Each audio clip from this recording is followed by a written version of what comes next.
Recycling our unsold inventory, that's nothing new. It's not increasing or maintaining the value of the original yarn. We actively sought to find a new solution to deal with the problem. Thank you very much for joining us. My name is Rich Brubaker. I'm the founder of Collector Responsibility here today with the Sustainable Ambassador podcast. It's great to have you all back, and it's great to be with Ronna Chao talking about the work that she's been doing, taking the textile firm that she is now the third gen leader of, bringing in sustainability, circularity, making some very interesting investments. And so with that, Ronna, thank you very much for taking the time to meet with us, meet with the community. As a starting point, would you mind introducing yourself, a little about your personal vision and mission? Thank you, Rich. Thanks for having me here, and very nice to have this opportunity to meet everybody and tell you all what we do here at Novetex Textiles Limited and the Billie Upcycling. As Rich mentioned, I'm third generation running the business, the textile business that my grandfather started over 50 years ago. Originally, we started out with just basically spinning natural fiber yarn, cashmere, wool, cotton. At one point, we actually had a slogan, "We're your complete yarn resource." The Billie Upcycling is our newest, latest project. It originated with an inward look at the textile waste problem that we create. You know, we have large number of customers placing orders, wide variety of different products, different qualities, different quantities, different colors. Normally, we would make a little bit more for each order as a buffer. Over a longer period of time, we realized this is stuff that's just accumulating. On the books, it gets written down, it gets written off, and then it gets sold by weight. But if you look at the value of these yarns that we deem waste, there's actually a lot of value in them, because if it's cashmere unsold yarn, it's still cashmere. If it's merino wool, it's still merino wool. So first of all, we were looking at a way to recapture the value. And secondly, just thinking, you know, nowadays to not think of sustainability in your business. It's just not a way to do business. So that's how we started. And then from a sustainability perspective, I am not buying additional virgin materials, and I'm not throwing or getting rid of my textile waste or my unsold inventory in an irresponsible way. If I can recapture the value and I can use it again, that's two birds with one stone. So that would be the ideal situation. But why look at it at that point? Was it a growing awareness that you had and maybe your customers had about this challenge, so you started talking about it more? Or was it just there was so much material that one day you tripped over and said, this is ridiculous? It wasn't so much because there was such an enormous amount of unsold inventory, but there was enough. And wanted to find an additional way to address this issue. Recycling our unsold inventory or our misdyed lots, that's nothing new. We've been doing it for a long, long time. You know, traditional ways of recycling, you basically just chop everything up, you throw it all together, and you dye it to a dark color. So it's not increasing or maintaining the value of the original yarn. So those were some of the reasons why we actively sought to find a new solution to deal with the problem. So what is the Billie system? What is the new solution? Okay, the Billie system is a patented 6-step process. The first step is sanitization with ozone. We have on site these ozone drums, and we put the textile waste into these ozone drums, and within 45 minutes, everything is sanitized. Second step, we cut away the trims. So the things that cannot go through the machines, buttons, zippers, very thick seams. Then we have an automatic color sorting system, trays going through this conveyor, and then a camera will sort them by color. And then the next step, chop up the textile waste, the fibers, and then we have to comb. We comb everything back into fiber, and then it kind of gets shaken into a sheet. Now, at this point, this material goes through 2 more times of UV sanitization. And then the last step is what we call twisting into slivers. That's the output of the Billie system. These slivers then get shipped to our factory in Zhuhai. Why do this in-house? Why not send us out to any one of the 100 recyclers that claim to be out there that could have taken your waste and just given it back to you as a normal yarn, like maybe even spun it with some virgin material just to improve the quality a little bit? The reason why we did it in-house, it's because we thought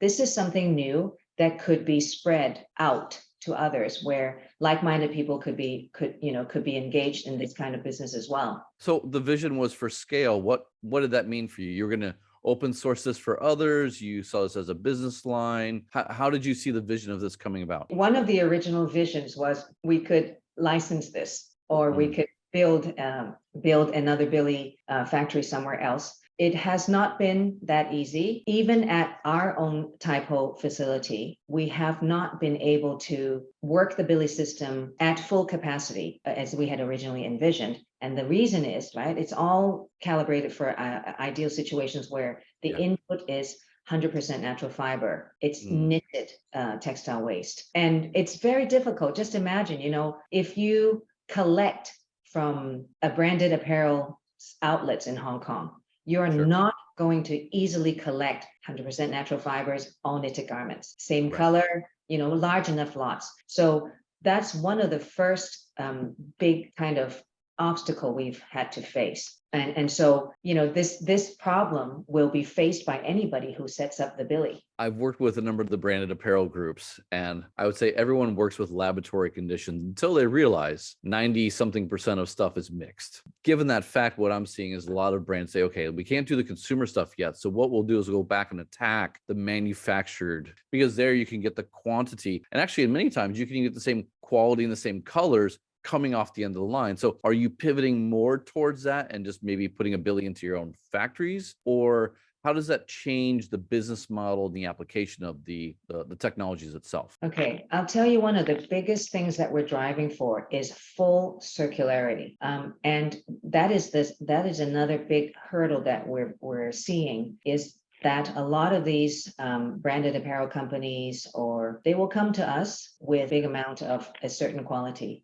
and that's perfect for us. But when you talk about the output, most of them don't want it back, and that's very frustrating. And secondly, I don't want to be your solution for disposal. We're not about that. We want to promote full circularity. Now, I'm seeing quite a bit of success there with the smaller brands. They actually will collect their own textile waste, like what you said, right? Either unsold inventory or leftover materials. They'll give it to us. And when they give it to us, they're already talking about what they want it to be and what they want to make it into. So these are great success stories, but they're much smaller scale. I agree that the smaller brands can do it, but the smaller brands don't really bring the scale.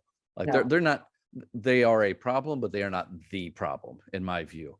Adidas, H&M, Nike, Gap, AE. I mean, not that any of them have done anything wrong, but they all talk about how they want to change. What do you think is the major barriers for them? Is it the fact they have so many materials? Is it the fact that they're not willing to pay? It's like the Titanic, right? Even if there's a big sustainability department, pushing this and supporting this, when it gets translated into design, merchandising, production, it kind of gets lost, because the company executives are trained to think about growing sales. So there has to be availability when the customer wants it. And one thing that I've seen, some of these big brands have been talking to us, and what they want to do is to start with smaller collections where it's full circle. If it's successful, then we slowly extend it to be a bigger collection and all of that. What are the big trends that kind of show that we're actually making progress the last few years? Innovation, of course, is happening all the time, many of which I find at this moment impractical, but we can't not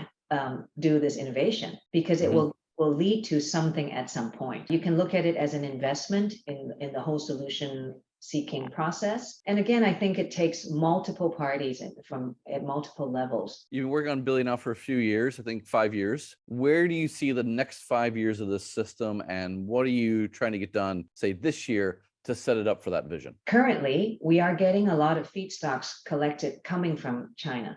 Coming into Hong Kong is no problem.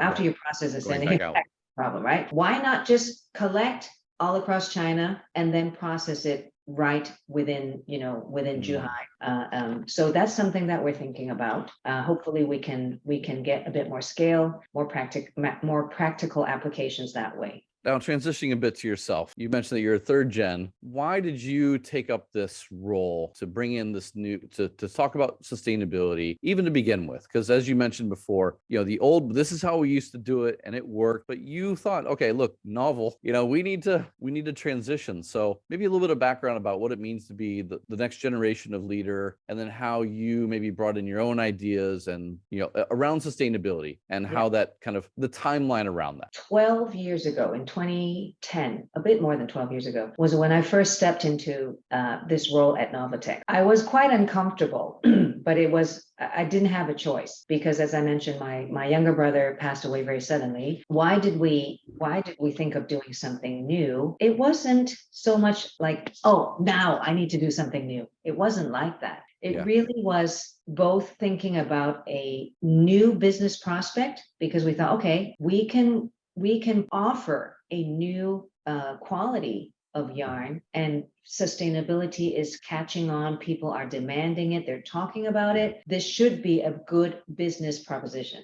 That's number one. And number two, as I mentioned before, we have our own internally generated textile waste problem that we wanted to address. It wasn't so much like, okay, we've got to do something new, but it happened to be the right thing to do. And we're very happy that we are that we are at the stage we're now, because the traditional yarn spinning business has been like that for a long time. You can innovate, you can invest into new machines that might be faster, that could make finer yarns or whatnot, right? And you can automate, definitely.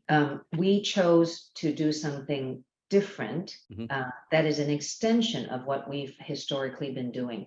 And I think that's a very natural thing for this family to do in the businesses that we've done. So did you have to do a lot of convincing, or did you have to prove yourself and then say, okay, now's the time to strike? Or how do you, I'm not even sure if it's any different for a normal CEO. I mean, you still have a stakeholder above you or next to you that you have to sell this vision. Did you view yourself as maybe any different than your previous corporate life and having to sell the idea? Or this is the family business, I have the ability to control it, let's go? Okay, so when I first stepped into this role, it was very different because I had no experience running a manufacturing facility or production business. And then, of course, we had colleagues, we had staff who had been there for decades with real experience, right? So when I first joined Novetex, I would go to all the meetings and I would be quiet. You kind of have to learn the ropes. You pay respect to the people that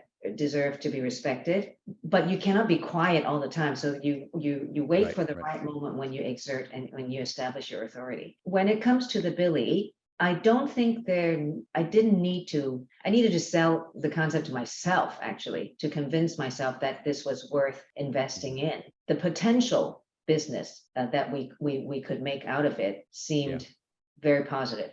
The fact that we would be able to address our own textile waste problem was also very positive.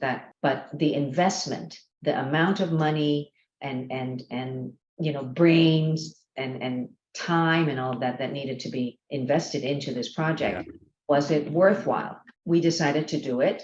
It was after quite a bit of consideration, looking at models and looking at the numbers. So far, it's been quite promising. I mean, even though we're not at the capacity that we would like, we are not at the profitability, or we're not profitable, actually. But besides profit, we are gaining a lot of other things, like we're making a name for ourselves. I mean, just now, right before I came onto this call, we were talking with a potential partner who, not a competitor, but she came to us and she said, I've been wanting to work with you guys for the last 3 years, and I even have all these plans drawn up. So we are getting awesome traction. People are coming to us, right? So hopefully this kind of will ripple out, and more people will want to work with us or do something similar to what we're doing. And then we have the scale, and we have more influence and more impact. So in 5 years, how do you want to be able to measure the success of this time, brain, financial partnerships, like all that input? what are the metrics that you would come back and say this was a success? Well,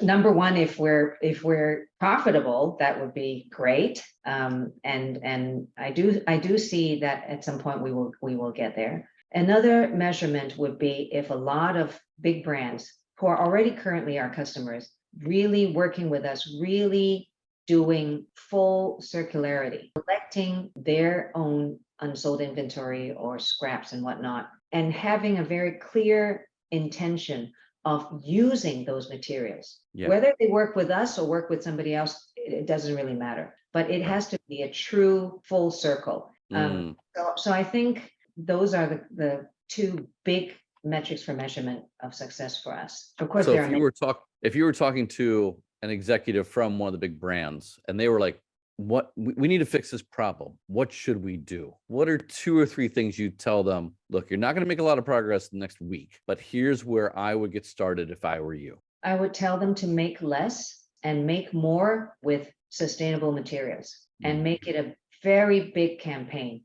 Okay. Because more and more customers are demanding it. You know, right now their choices are somewhat limited, are actually very limited, because they are also constrained by price points and availability, right? So if I am just a regular customer, regular consumer, and I cannot pay $1,000 for a fully upcycled sweater, I'm just going to go and buy a sweater. If I need a sweater, I'm going to go buy a sweater from whatever, fast fashion brand. What is going to happen is these conscious consumers are growing in numbers and they will buy less. These big brands are already seeing it. Maybe they're not telling the whole world. Their unsold inventory numbers are climbing very fast.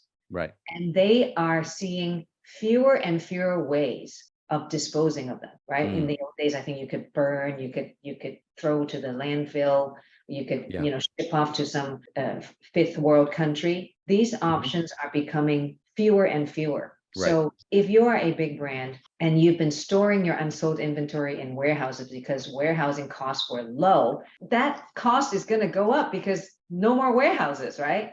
Right. So I think there has to be, and there probably has been, very conscious efforts. I think with a lot of these large companies, there's probably not enough communication or communication turning into active policies or actions, not fast enough. And I think with more people talking about it, with more media coverage, telling you the glaciers are melting, we're running out of water. And like in Hong Kong, we have no more landfills. Right. These are things that when more and more people see these, they're facts, then they're going to, their mindsets are going to change, then they are going to become more activist and the domino effect will take place. And maybe more of them should do what we do. Look internally at the problem that you've created and then fix your own problem first.